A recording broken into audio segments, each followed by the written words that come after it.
What's up, vlog? This is Mike, the C.O.E. at New Scooters for Less here. And if you're watching this vlog, I hope it's because you graduated. Congratulations, Gators. Now, you may be wondering, maybe you're sticking around in town, maybe you're getting ready to leave, go pursue other areas with your degree. What do you do with your scooter whenever you leave? So today we're going to film a quick little how-to on how to sell your used scooter.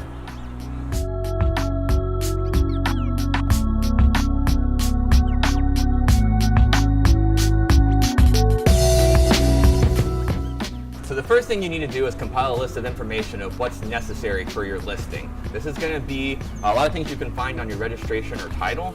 It's going to include the year of the scooter, the make and model, the color. Do you have any extra features on it? Some scooters have a back rack, some have USB charging ports. What kind of features did you add to your scooter that's going to maybe drive up the value of your resale? As well as knowing what actual model you have. This is the Vespa LX50 here. A lot of times people just think, hey, I have a scooter, right? So the more information you can put in your listing, the better it's going to help whenever you get to that resale point. Now, what platforms are you going to put it on? If you're a college student here at UF, most people find success with Craigslist, with Facebook Marketplace.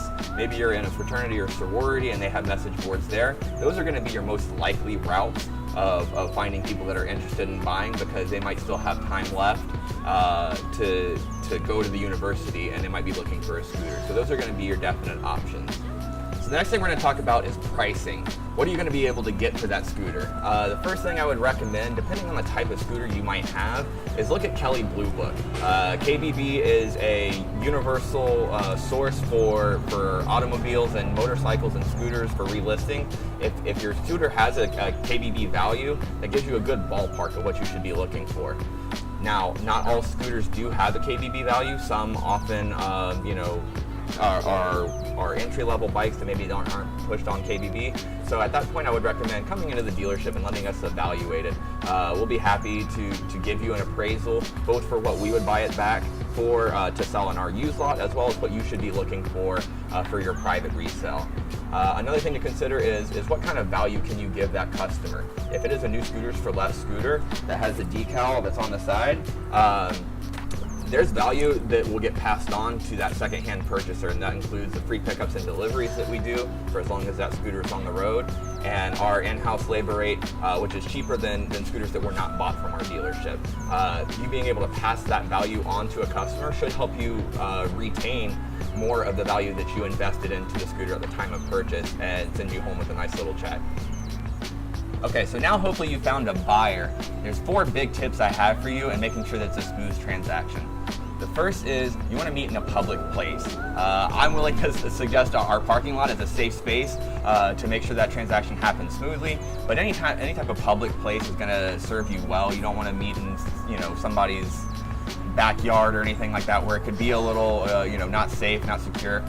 Meet during the daytime. That way you can feel comfortable and safe. Bring a friend. That would be the third tip. Make sure that you have support. And the fourth is to ensure that you're getting a good form of payment. Cash is going to be your best bet. A money order is fine because it's secure.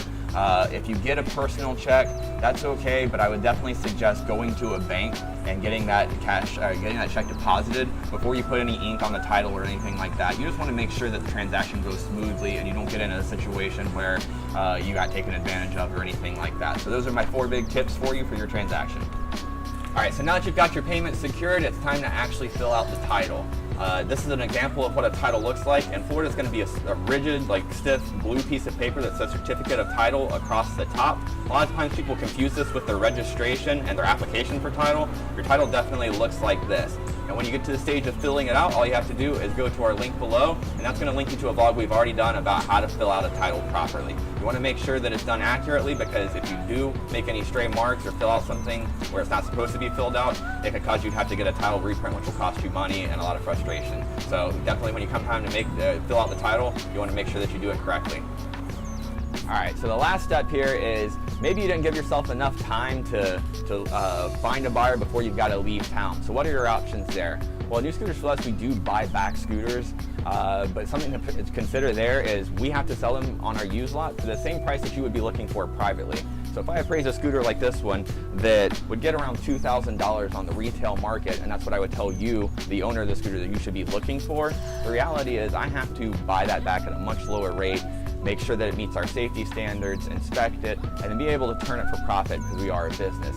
So that wholesale rate will be much cheaper, much less money in your pocket than what you would get if you found a buyer directly, but it does give you another option.